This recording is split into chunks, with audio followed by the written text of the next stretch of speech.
Hey guys, what is going on? Welcome back to the channel. On today's video, we got the CL4x4 by Foxalien, their flagship machine.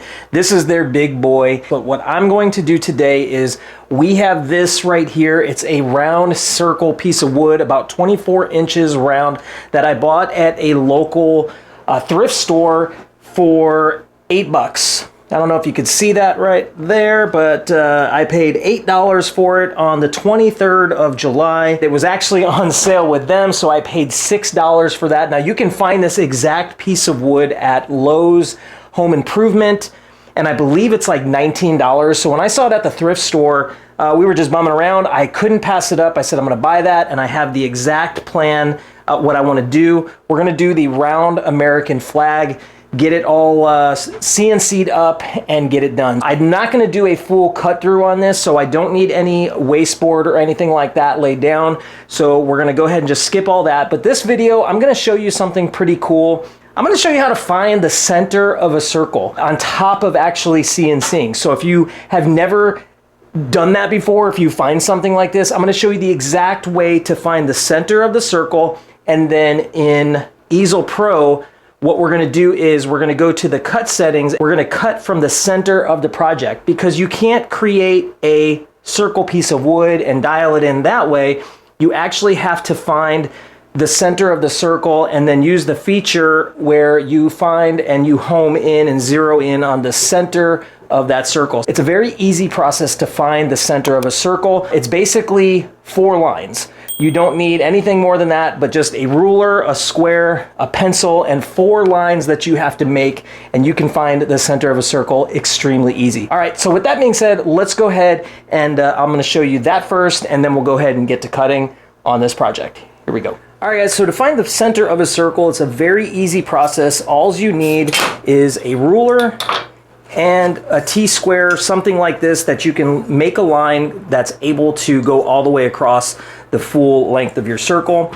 All right, so the easiest thing that I like to do is I like to use even numbers, 2, 4, 6, 8, 10, 12, because they're easy to cut in half. Find a mark right here and line up this point to the circle for one part of the ruler, and then just move this something along this line until you find an even number.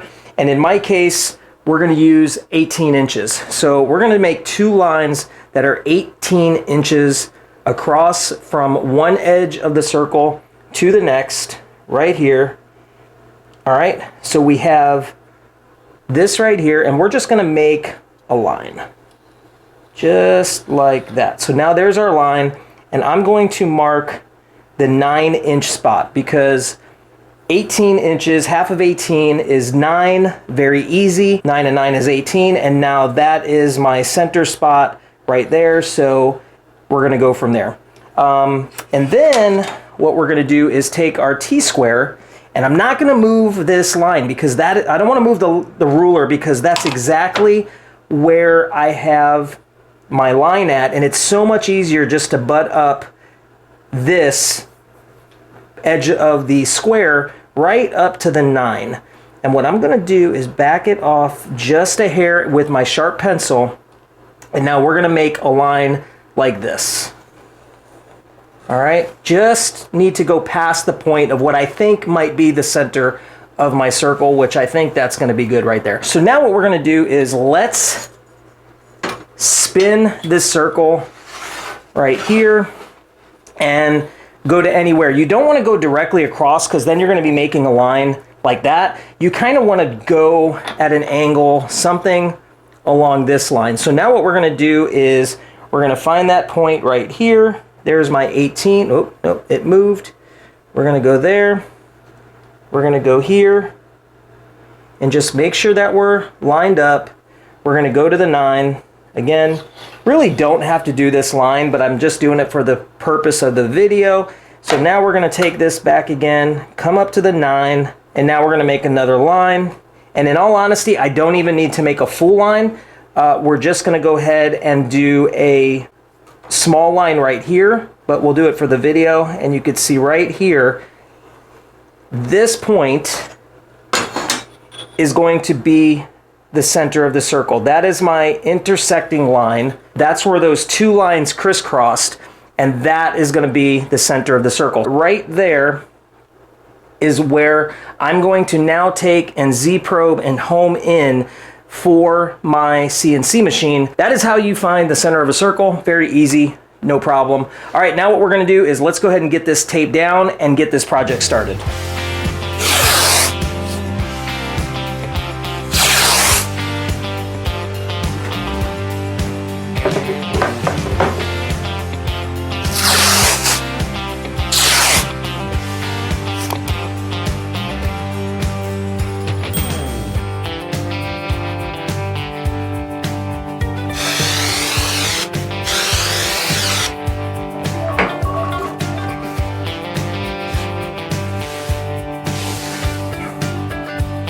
All right guys, what I'm gonna do right now is kind of show you a little bit around easel, what I have going on. So I already have my project set up and it's ready to go. I have my 1/4 inch bit, I have my detailing bit up here already set. I have my cut settings ready to go. I'm gonna go pretty aggressive on this cut. I'm gonna see what happens with this wood. I'm not really too sure. I'm not too afraid if I damage it or anything like that. I'm really gonna max out and try to do some extreme cutting with this CNC machine because I haven't really done anything too crazy. So I think what I'm gonna do is I'm gonna go ahead and set it at 3 millimeters per pass at a feed rate of 1,000 millimeters. I'm really gonna go rough on this and see what happens. But yeah, I'm already set up on my project, and I'm gonna go to inches, and you can see right here that my project is 23 inches, but my wood length all the way across is like 23 3/4. So that gives me a little bit of play on the outside edge of this pocket that it's going to be cutting out. We should be good. I hope that it's centered out pretty well. I think I'm gonna be pretty good if I bring it to this point. We should be set. You can see that I have it set to center. Easel Pro gives you the option to do it at, center of your project or the front left corner of the machine or the project. I'm not too worried about the thickness. Doesn't really matter because we're not cutting all the way through. So we should be good to go. With that being said, I think what we're gonna do is we're gonna go ahead and start this project. Now this project, let's go ahead and simulate how long it's gonna take. I think it takes like 3 hours to do this, something crazy like that. It is a very big piece. Yeah, it's raining outside and I don't have much else going on, so we'll go ahead and see how this does. Now we do have the 400 watt spindle on this machine, 58 minutes and then 1 hour and 50, so almost 3 hours to do this. That's set with the 1 inch bit, a 60-degree V bit. That's what I have actually going in my machine right now. So we'll change that and make that correct. So I'm gonna do something a little bit different. We are going to I don't know if this is going to mess anything up. We're actually going to do the detail bit first. It's going to cut all the outlines and we're going to see how this works. We're just going to go for it and send it and see how this turns out. I already have the V-bit set in the machine. So with that being said, let's go ahead and hit carve. Yeah, we're going to confirm everything. We're going to say the material is secure. We're actually going to do the detailing, but let's come over here.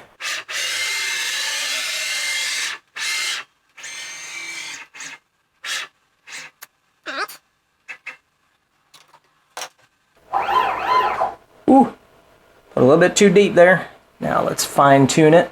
I think I'm gonna go with that being the center. My bit, everything looks good. So now that's where our X and Y is going to be centered at. Let's go up.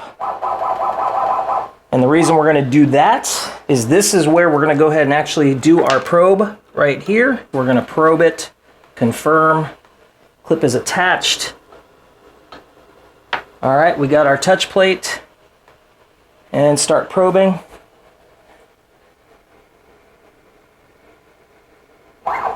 Perfect. Let's go ahead and add our shield back on here. We're going to set this the XY0, turn everything on, and then we're going to start carving. So with that being said, let's go ahead and get this job done.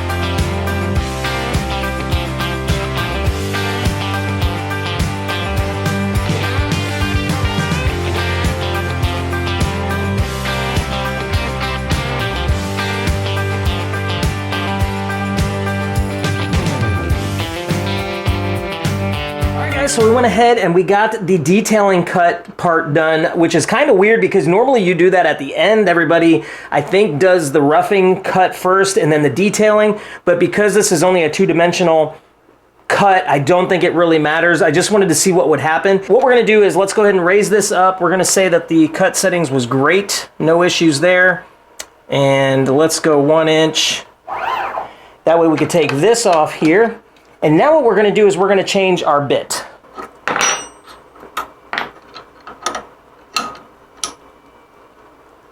Let's go ahead and hit carve. We're gonna confirm everything. There's nothing different. We're gonna do the roughing pass here. Let's go to continue. Yes, that is the right bit. We're gonna probe. Let's go ahead and connect everything up. All right, confirm. Clip is attached. We're gonna do a touch contact just to make sure. Put it in the exact same position. Hit touch plate is ready to go and start probing. So now you're gonna see it's actually going in the down position. And we are good to go. Make sure you probe in the exact same position every time. You don't want to do it over here because it could be a little bit different in height. This could be raised up than over here. So you always want to make sure you probe in the same exact position. So we should be good. We're going to use the last XY just in case I change something or move something around. This will kind of readjust, but I think we're in good shape. And again, we're going to get this done. It's going to take like 2 hours. Supposedly this to cut all this out is going to take about 2 hours. So it's going to take some time to get this done. So with that being said, let's go ahead and get this cut out, and then we should be done with the main part of this project.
All right guys, so it is the next day and I got the American flag all set up. It's ready to cut. I got it sanded down. We're in the middle of a storm right now. We got a tropical depression, hurricane, whatever this is, above us, and I do have a couple minutes that I'm gonna go ahead and fire up the burner, and we're gonna do a nice burn on this, and then next we're gonna go ahead and get it painted. So with that being said, in between the rain, because this is the first time that it actually stopped, I ran outside, I said this is the perfect opportunity, we're gonna go ahead and get this thing burnt. So hopefully I can get this started. It's been giving me some troubles lately.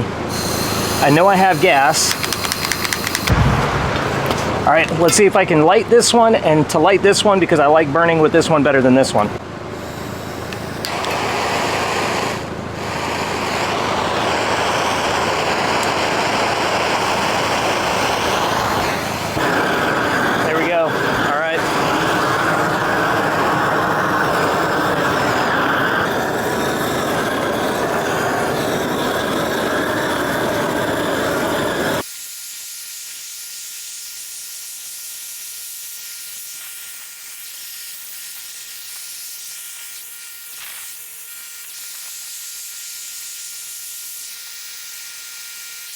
And just like that, it's starting to rain again. So what we're gonna do is bring this inside and we're gonna go ahead and get it painted, and then this project will be done.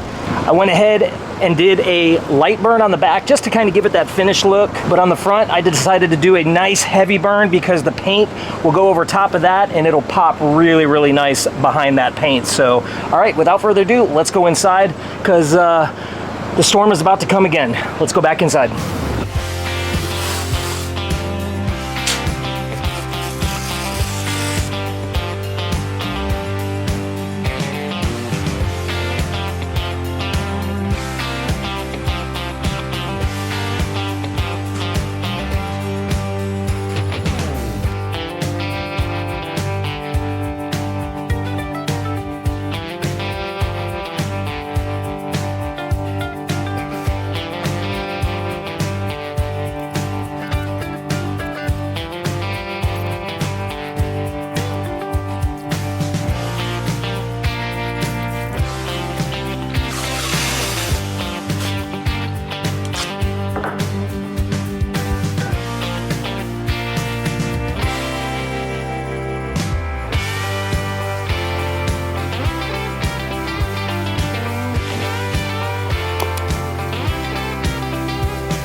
guys, we are finally done with this project after a hurricane, after work, after having to let it dry, after painting, all that crazy stuff. Super excited that this is finally finished, and I'm super happy with the way that the distressed paint job turned out that my wife was able to do on this. She's an amazing artist and she loves to do this stuff, and it's super fun to work with her. I am super happy the way that this thing turned out. Real quick, let's talk about the price of this. We are going to list this in our local farmers market that we have a table that we do laser engraving, CNC stuff like that. I purchased this piece of wood for $6, which you can normally purchase at like Lowe's and Home Depot, someplace like that, for around 19 bucks. I actually have a bigger one, which is, I believe, 36 or it's 48 inches, and that one runs about $50, but this one I actually found at a thrift store for $8 on sale for $6. So it's an amazing deal, couldn't pass it up. What I'm gonna do is I'm going to charge somewhere around the realm of $35 an hour that it took me to do this job. It took about 4 hours, so somewhere around $140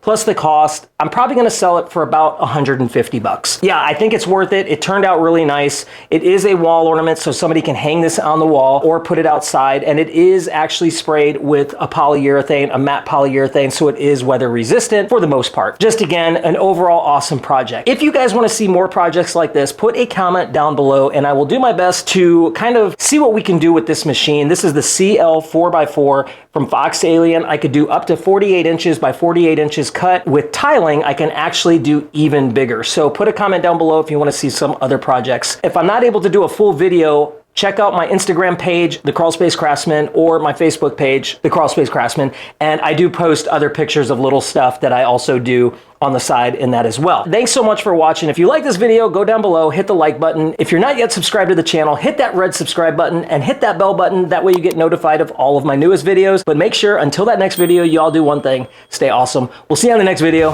Thanks so much. Bye.